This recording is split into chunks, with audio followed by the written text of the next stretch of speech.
This is sports handicapper Ian Cameron for Sportsbook Review, and I am back with your MLB overnight lines. Look ahead to the games taking place on Saturday, June the 11th. Let's get right down to business. Let's start with the Baltimore Orioles as they take on the Toronto Blue Jays in AL East action on Saturday. And what do we see from J.A. Happ in this start is going to be a big question because it's been a very solid outing, or solid beginning rather, to the season for the Blue Jays lefty, but his last time out against the Detroit Tigers, not so good for J.A. Happ. In fact, it was one of his worst performances easily of the 2016 season. J.A. Happ was shelled for 6 runs and just 5 innings of work. But you have to put an asterisk beside that because, as I've said in previous Overnight Lines videos, J.A. Happ's been a breath of fresh air for this Blue Jays rotation. Toronto took a chance on him in the offseason, signing him, not necessarily expecting him to be as dominant and sharp as he's been this season, but he has been. And prior to that outing against Detroit, he's had mostly a good start every time out.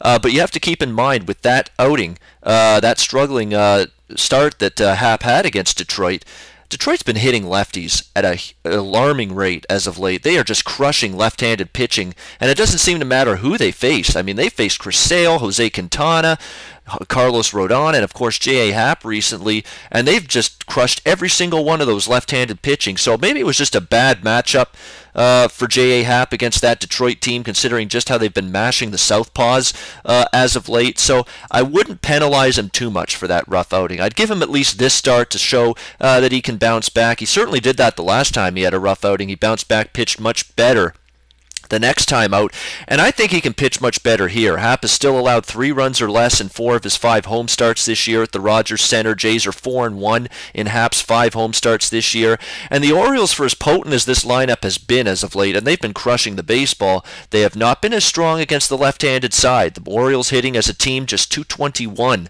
against lefties this season, scoring just 3.96 runs per game against lefties, so far weaker stats for the Baltimore Orioles lineup against lefties than they've had against righties this year. So I think this does offer a very decent opportunity for J.A. Happ to get back on track. Mike Wright is going to get the start for the Baltimore Orioles. He's pretty much an average fringe major league arm at this point as far as I'm concerned. He's had real trouble with the Blue Jays, particularly here at the Rogers Center in Toronto in this ballpark.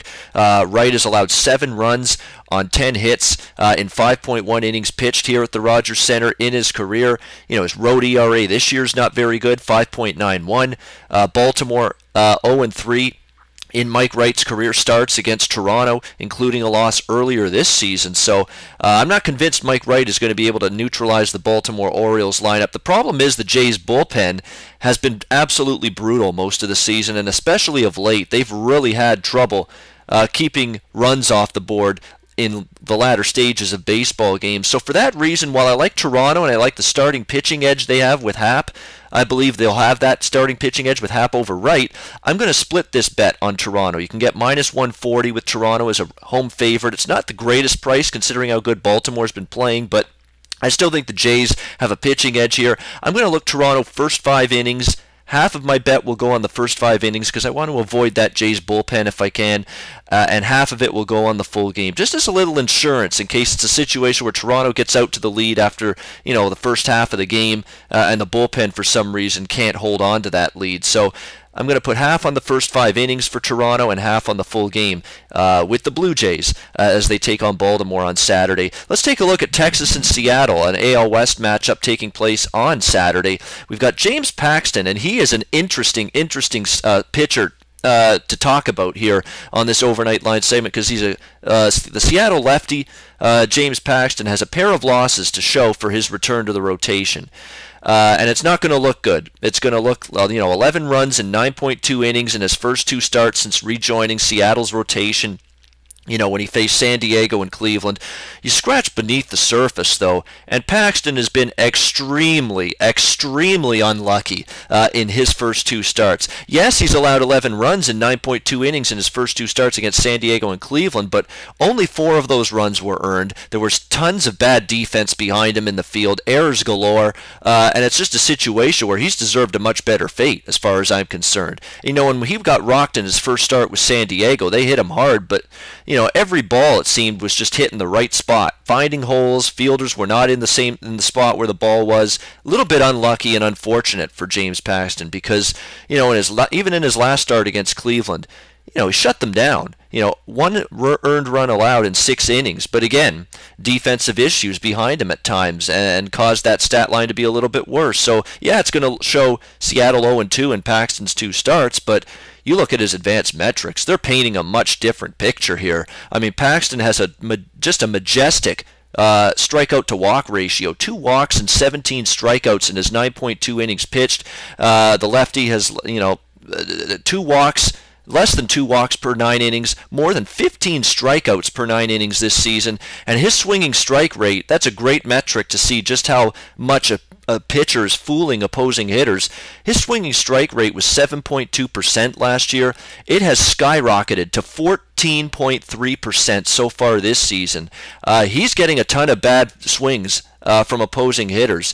These are numbers that show to me that Paxton, there's probably going to be a correction in the good positive direction coming for James Paxton because he's clearly pitching a lot better than his overall on the surface numbers would indicate. And I think he's going to fare pretty good here against Texas. He's held Texas to a single run or less in 3 of his 4 starts against the Rangers in his career. So I think Paxton is finally going to get back on the beam and get a little bit more luck on his side here and finally show that he's been pitching a lot better than his on-the-surface numbers indicate. Colby Lewis is on the mound for Texas. Colby Lewis is one of those guys that seems to follow the same damn pattern every year, and he's been in the majors with Texas now for quite a few years. He starts out strong, very good in April, pretty good in May, but once June, July, August come around, the innings pile up, the weather gets warmer, this guy seems to succumb to it because he seems to struggle more and more as the season goes on, and that's not surprising. He's a guy that gives up some fly balls, some home runs, and obviously when the weather warms up, better chance that those baseballs leave the ballpark than stay in the park, and that's probably a bit of the reason why we see Lewis get worse as the season goes on. He's allowed 10 runs on 18 hits in his last 17 innings of work. Texas is just 2-4 in Colby Lewis's previous 6 starts against Seattle. If you've had Seattle with James Paxton on the mound, especially in his last start against Cleveland, you deserved a better fate. He's pitched better than anything that you look at in terms of ERA or runs allowed or hits allowed will show you. And I think Paxton, his swing strike rate is way above anything that he's had previously in his career. So I think eventually it's got to show that he is pitching better than maybe the base numbers will indicate. And I think he's going to have a good start here. And, Seattle, we see them as a home favorite here, about minus 125 against Texas. It's a reasonable enough price to get involved, and I'll recommend the Mariners here getting at that minus 125 home favorite price to get the victory. Keep your eye on James Paxton because I think he's a guy that might be a bet-on pitcher moving forward, and I'm going to buy into James Paxton starting right here on Saturday as he faces the Texas Rangers. Let's talk about a couple other games, just quick hitter style. San Diego against Colorado. This is laughable to me. Eric Johnson is getting his first start with the San Diego Padres. He used to be with the White Sox. He was included in the James Shields trade that took place last weekend. And Eric Johnson is basically a guy that's been a fringe major league pitcher. I mean, look at his numbers this year. 6.94 ERA in 2 starts with the White Sox. His FIP is 8.36. You go back before that, he had a 6.46 ERA in 2014. With the White Sox, 3.34 last year. But really, there's nothing that in this guy's previous history that tells you he's going to be anything but a back of the rotation kind of arm, if that, at the major league level. His FIP, fielding independent pitching, 8.36 this year, so that tells you he's not got a lot in the tank. His walks per 9 innings, not good, 4.63 walks per 9 innings. Just a lot of bad numbers overall for Eric Johnson, who struggled with the White Sox, now comes over to San Diego and gets his first start. But the Padres, let's try to boost this guy's morale and his confidence. Try to put him in a setting where maybe he can thrive and have some success in his first start with his new team. No, what are we going to do? We're going to be bloody idiots here. We're going to be morons apparently, because we're going to force Eric Johnson into a start at Coors Field in Colorado, 90+ degree temperatures this weekend in Colorado at a bandbox of a ballpark. The Rockies are crushing the baseball at home right now, and instead of setting this guy up for any lick of success, they decide to do this. Let's throw him to the Wolves. Let's put him in Coors Field. 90-degree weather. Wind blowing out. At least the wind was blowing out for tonight's game on Friday. Maybe it'll be the same on Saturday. Who knows? But the bottom line is you're not doing anything to try to set this guy up for any sort of success doing that in his first stint here and first start with the San Diego Padres. That is an absolute disgrace. Like, who's making these decisions? You know, clowns? You know, fools? Buffoons? Like, who's doing it? I mean, how on earth can you basically make this kind of decision? A guy that struggled, a guy that's been a fringe pitcher at the major league level, and in his first start as a San Diego Padre, we're going to put him at Coors Field. 90-degree weather, a home run paradise, a hitter's paradise. Come on. I mean, you have to be kidding me. You can't be that stupid. Can you? Maybe you can. Anyway, Eric Johnson is, at least as of right now, scheduled to be the starter Saturday for the San Diego Padres in his Padres debut against Colorado, facing Tyler Chatwood. And Tyler Chatwood's a mystery to me. Tyler Chatwood's been phenomenal on the road and has definitely shown glimpses of being a very good pitcher here for this Rockies rotation, but hasn't been able to figure it out at Coors Field. I mean, this has been definitely a ballpark that he has not mastered yet with this Rockies team. He has a 5.30 ERA and 6 home starts, 23 runs allowed in 35 innings pitched at home, 12 walks, 6 home runs. In fact, all 6 of his home runs this year have been allowed here at Coors Field. So the long ball has really plagued Tyler Chatwood in this ballpark. I would look over the total. I mean, I know it's 11.5. It's a high number, but the weather it's hot. The hot weather has arrived in Colorado. It's going to be hot all weekend there. Temperatures in the 90s. I don't trust Eric Johnson in that ballpark. You know, Tyler Chatwood's been very mediocre at best in that ballpark. I'd look over the total in that game for sure. 11.5 seems like a total that we can eclipse, even though it is a high number. And one other game I wanted to bring up before we wrap things up, Boston and Minnesota. Eduardo Rodriguez, I'm not sure I want to lay minus 140, minus 145 with him on Saturday, albeit against a terrible Minnesota Twins team. But, you know, his last start's an interesting one against Toronto. He only gave up 4 hits. But what was the issue in that start? All 4 hits left the ballpark. 4 home runs hit by the Blue Jays in Eduardo Rodriguez's last start for Boston. Red Sox lose that game 5-4.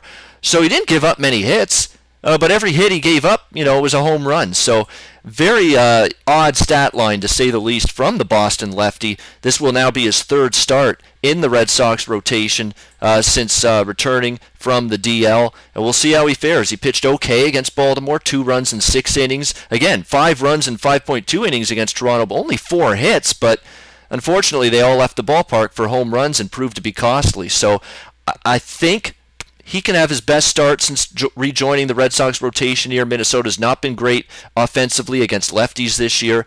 This will be a good barometer, I guess you could say, for Eduardo Rodriguez to see just how far he's come along, because I think he should have a good matchup here against this Twins lineup. And on the flip side, Kyle Gibson, you know, Kyle Gibson is what he is. He's average at best as far as I'm concerned. He had a real rough outing last time against the Washington Nationals. He allowed 7 runs in 3 innings.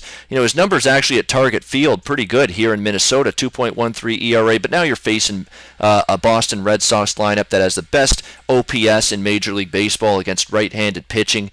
Could be a tough go of it for Kyle Gibson here against this Boston Red Sox lineup. He did face them once 2 years ago and pitched really well. 7 innings of shutout ball, but it's a different Boston lineup than the one he faced that day. Like I said, lean to Boston. I'm not probably going to bet it. I mean, it's minus 140, minus 145 on the road with them, but I think Eduardo Rodriguez has better stuff in him than he's shown so far, and if he's going to show it, he should show it here against the Minnesota Twins. So that's going to wrap it up for me for the MLB overnight lines for the games taking place on Saturday. As always, I'm sports handicapper Ian Cameron for Sportsbook Review. Reminder to check out sportsbookreview.com every day for live odds, sports betting videos, and articles. Until next time, enjoy the games and good luck. Always on the go? Bet365 has one of the top mobile platforms in today's market. Sign up today and don't let your busy life keep you out of the game.